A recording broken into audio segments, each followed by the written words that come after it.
Professor of Contemporary Middle East at Qatar University. He joins me now live from Doha. Mahjoob, let me begin by asking you what's going on in Qatar right now, because I'm seeing on the agencies Qatar has temporarily suspended flights in its airspace. That's very Yes. concerning, is it not?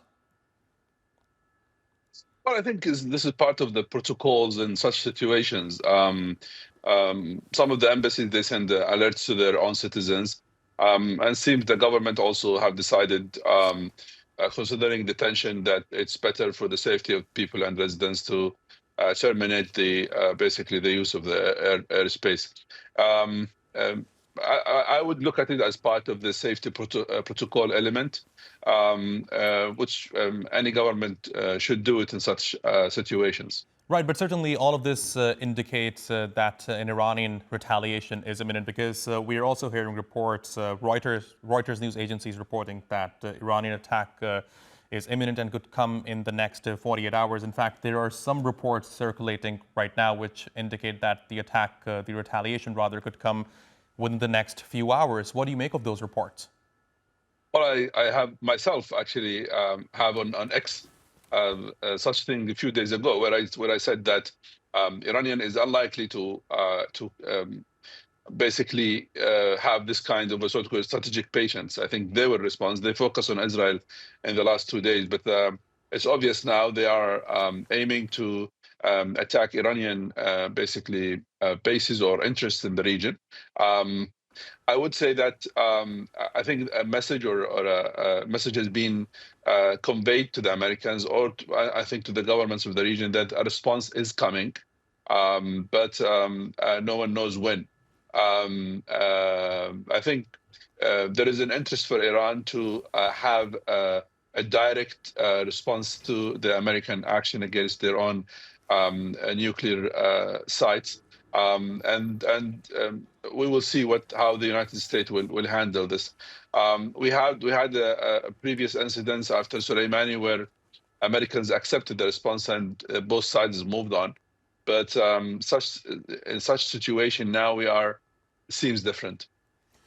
Now, Professor, over the past few days, we have heard this one word many times, red lines. Of course, the U.S. has warned Iran that it has certain red lines when it comes to its retaliation. Any American personnel, if he or she is killed, that would be crossing a red line for the United States.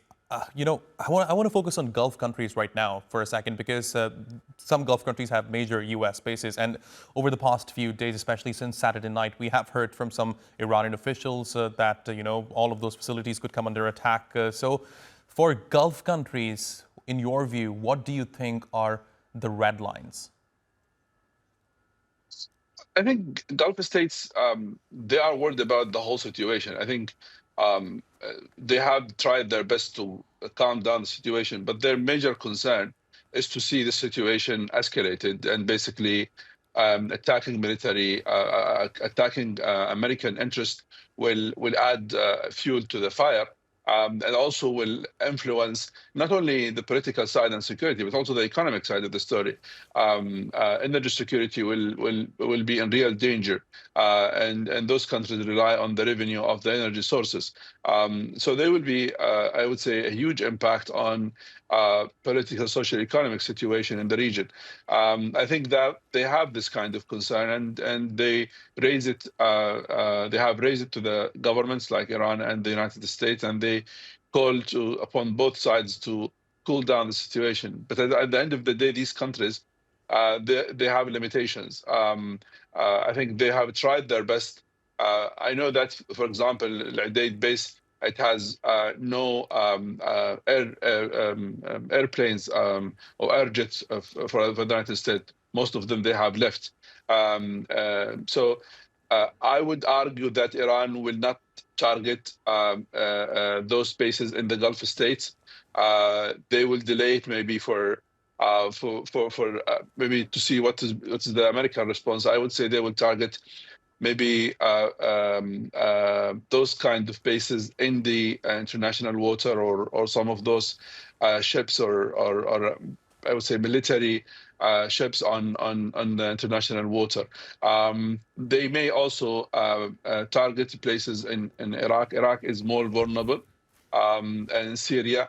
But I would say the Gulf region, um, I would say it will be delayed because Iran does not want the United States to form a coalition now against Tehran. They want to delay this as much as they can. Right, and certainly right now many countries are taking precautionary measures, and as you mentioned, Doha is taking Yeah, precautionary measures, and I understand why that could be the case because let's go back to 2020, right? That's when the correct. IRGC shot down a Ukrainian civilian airliner Yes, 752, and it happened against the backdrop of yes, US-Iran tensions. So it's understandable why Qatar has correct. taken this step. But Professor, let me ask you, what's your navigation through the possibility of all of this blowing out of proportion? Because when there is a retaliation from Iran, it seems it's imminent. Of course, there is going to be a retaliation from the United States. What do you make of that? Well, I think the administration decision has been kidnapped by Netanyahu and his narrative about the whole thing. And I think personally, I was saying it from last Friday, 13th of June, that since the war has started, I was sure that it will be there will be escalation. My personal real concern is that the United States will not be able to end this war. They have this experience with Iraq.